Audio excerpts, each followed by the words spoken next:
A friend of mine played taps on her bugle as part of my mother's memorial service.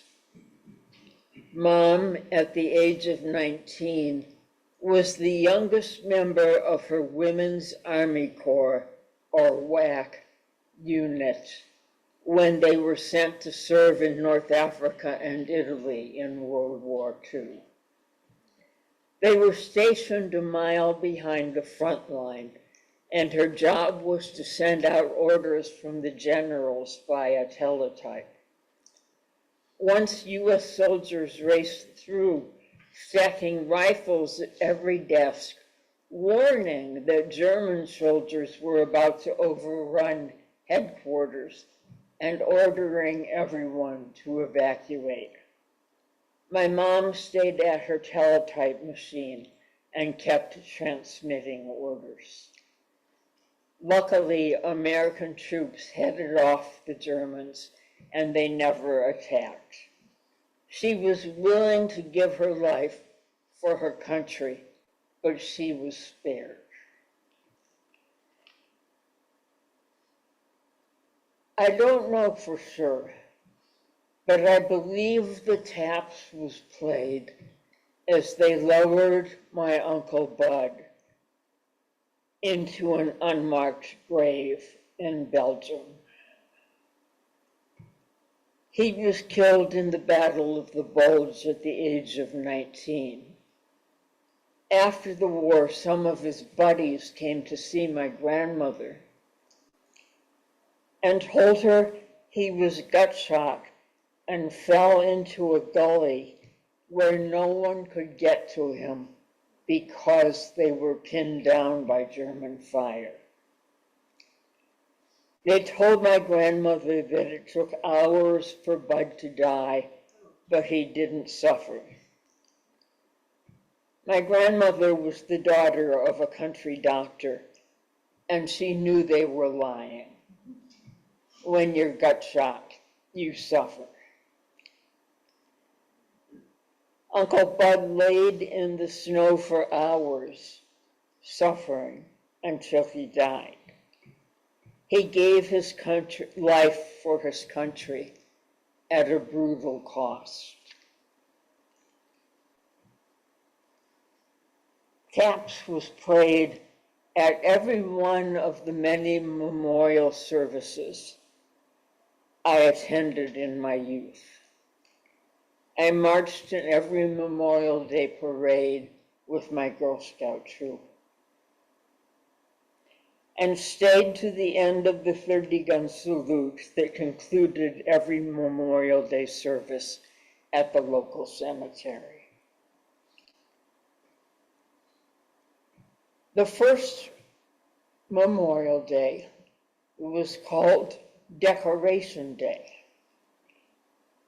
It was celebrated on May 30th, 1868, 3 years after the end of the Civil War, and was a day of remembrance for the Union soldiers who died in the Civil War. When I moved to New Orleans in 1971, I asked a Southerner how the city could afford to close down business for a whole day to celebrate Mardi Gras. And he replied, "Oh, we just don't celebrate Memorial Day. That's a Yankee holiday." In many ways, the Civil War never ended in the South, and excluding Southern dead from that first Decoration Day had long-lasting consequences. Decoration Day became Memorial Day after World War I, and its scope expanded to include soldiers who had died in every U.S. war. In the Civil War, by a conservative estimate, 618,222 Union and Confederate soldiers died. This included 360,222 Northern soldiers and 250,000 Southern soldiers. By a more recent estimate, as many as 850,000 soldiers, North and South, were killed. Either estimate makes it the bloodiest conflict in U.S. history. Brother against brother, cousin against cousin, and all deserve to be remembered because they gave their lives for their country, however they conceived that country to be. In World War I, 116,516 U.S. soldiers died. In World War II, 407,000 U.S. soldiers died. In the Korean War, 35,516 U.S. soldiers died. In the Vietnam War, 58,220 U.S. soldiers died. In the Afghanistan War, 2,456 U.S. soldiers died, and in the Iraq War, 2,459 U.S. soldiers died.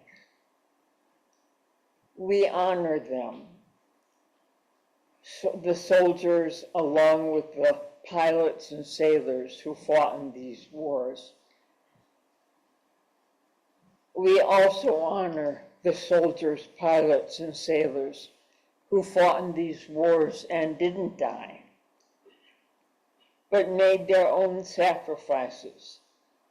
All of them knew they could be called upon to give their lives for their country.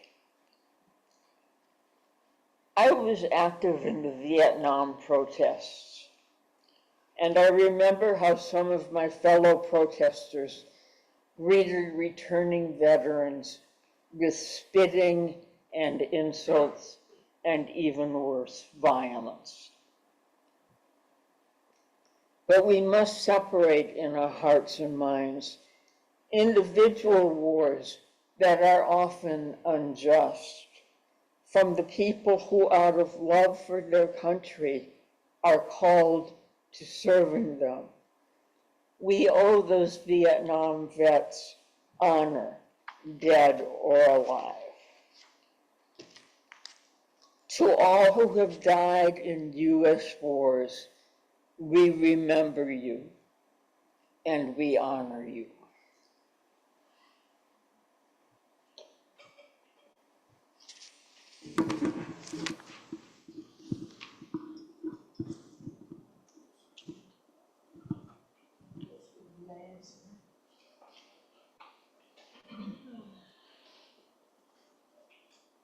Good morning. Marcia asked me to speak today because I'm a military mom. My son's a career Marine with 22 years of service, but my mind quickly went to Ben and Amanda's dad, my first husband, Ron, and I only agreed to speak because Marcia, she appears meek, but she is a very persuasive friend, dear but persuasive. I understand the difference between Memorial Day and Veterans Day, but I have never personally known anyone who died in a war. I do, however, know a few things about the days of Vietnam and the many who didn't die. They returned home, as Marcia talked about, missing some part of themselves that was now gone forever. So Memorial Day feels appropriate for them. As I wrote what I would say today, I came to understand my reluctance in doing so. I really didn't want to think about this time in my life. I was content with the surface memories that allowed me to think things really weren't so bad. After all, I was the lucky one whose loved one made it home. And in 1968, right here, I married my sweetheart just months after his return from a year in Vietnam. But before that, in 1967, I received a large box that Ron mailed home before deploying. I remember opening the box and being overwhelmed by the heart-wrenching scent of his civilian clothes, his corduroys, his t-shirt, a sweater I'd bought him, and his signature loafers. He must have gratefully thrown out his socks and underwear. Under his clothes were the books used to train for what would be his job in Vietnam. The title popped out, Grave Registration. I should not have read those manuals, but I couldn't help myself.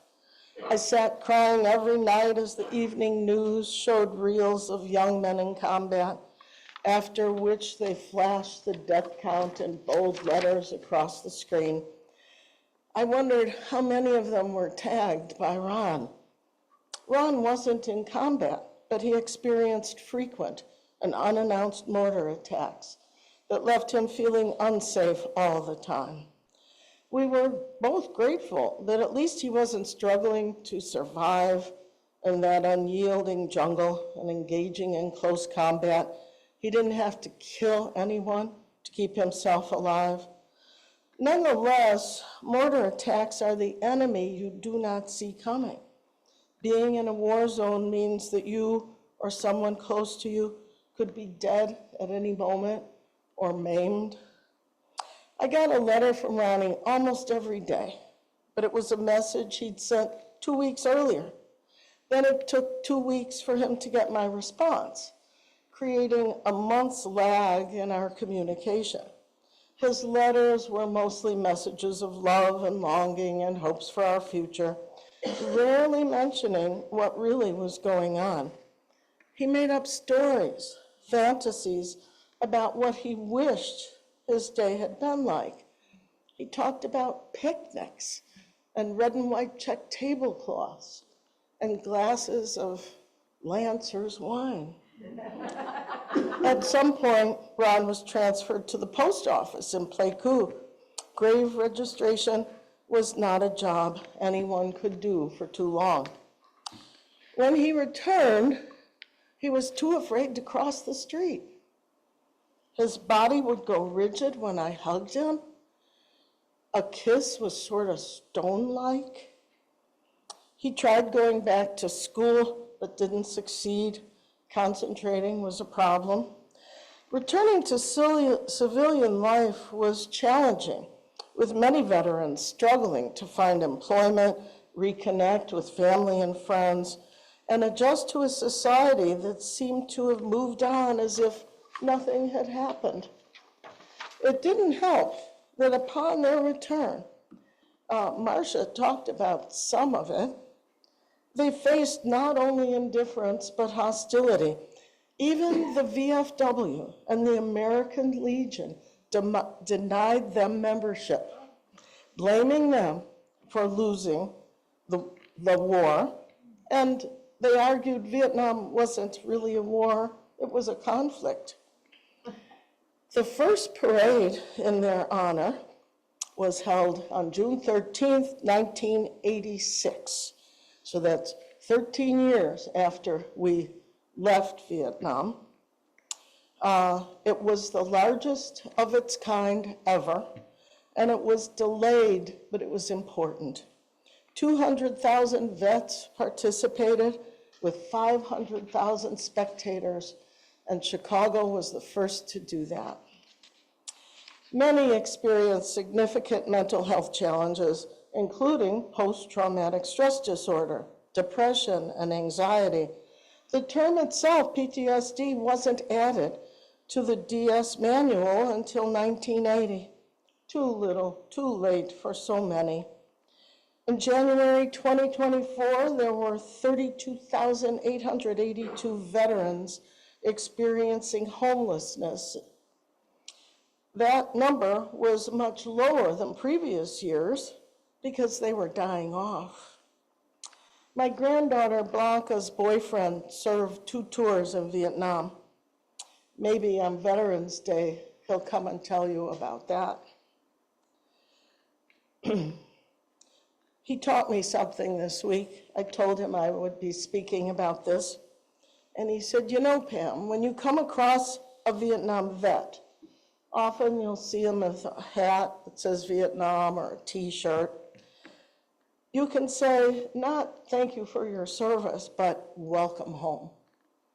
And he has done that for a long time and tells me how moved people were by that respect, that greeting. U.S. troops withdrew in March of 1973. And every April 30th, Vietnam celebrates Liberation Day, a significant holiday to them commemorating the end of the Vietnam War and the reunification of the country. In 1975, Saigon, now Ho Chi Minh City, was captured, ending the Vietnam War. Not all Vietnamese celebrate Liberation Day. Some see it as Grief Day, when they lost their country to communism and had to leave. Our marriage didn't last. In counseling, and I just realized this morning and added this, we had 2 counselors we worked with. No one ever asked about his service in Vietnam. It didn't come up. I've had some things to figure out this year. Jenny Liu, our international student, is from Ho Chi Minh City. I asked her what she was taught about the war, and she passionately tells me, we won. As big as you are, we still won. She tells me that her grandparents have stories, and I bet they do. I asked her if I could talk with her parents about this when they come here to celebrate her graduation. She doesn't think that would be a good idea. After all, the estimates of Vietnamese soldiers and civilians killed range from 970,000 to 3 million. Hundreds of thousands of Cambodians and thousands of Laotians died as well. So on this Memorial Day, I want to offer a sincere thank you to the brave men and women who made the ultimate sacrifice. Today, I honor our nation's heroes, many of whom had little choice in the matter, and the many who are still with us. So.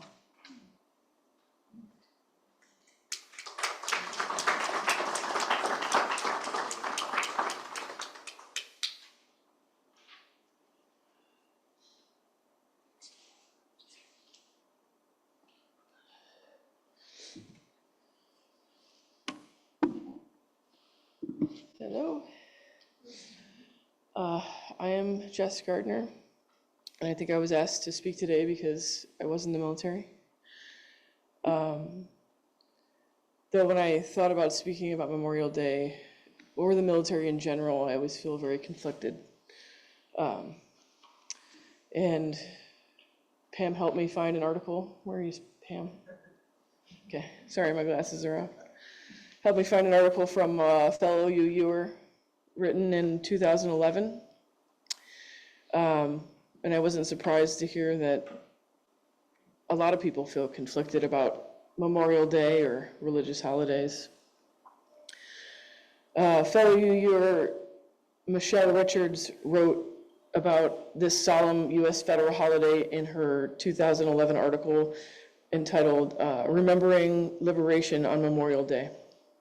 And her article references the work of historian David W. Blight, author of Race and Reunion. And the reason why I'm saying this is that there is historical evidence that the celebration of Memorial Day actually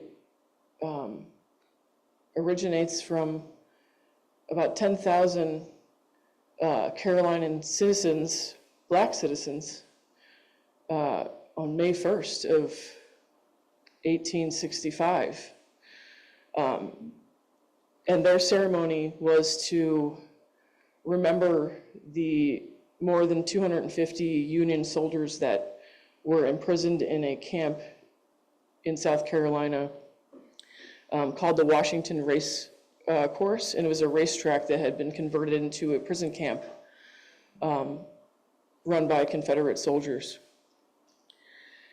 And after these soldiers had passed away, the residents of the city got together, and because they had been so hastily buried, they exhumed them and gave them a proper burial with a celebration and a parade.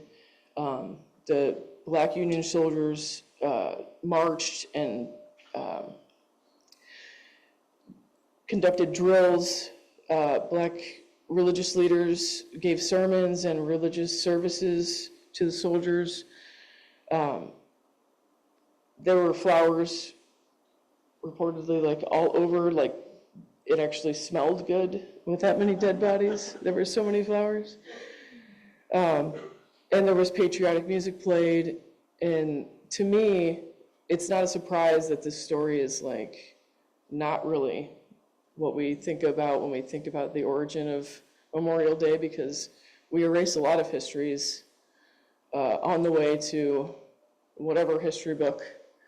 And the thing for me for Memorial Day is that the military and our government, we have a history of not serving those who serve us, whether that's Black soldiers, whether that's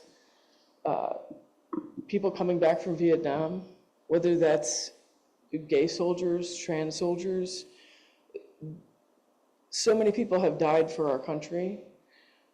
Whether you consider their reasoning righteous or not, they have died for our country, and they'll continue to die for our country. And it's up to us whether we look for how we can keep people from being marginalized throughout history. And we can really get to their actual experiences and the contributions they have made to our country, and acknowledge and preserve the diverse histories that contribute to national commemorative holidays like Memorial Day. We can't just, for me, I can't just glorify war and then celebrate all the people that have died. I have to think about the individual stories that make our country up. And the story of how Memorial Day came in existence needs to be talked about more. Anyway, I want to leave this here. It's a flag that means a lot to me, but other people that the military has marginalized as immigrants. You can join the military as an immigrant and still not have citizenship. That is a shame. And we as citizens should make those changes so that those things don't continue to happen. Thank you.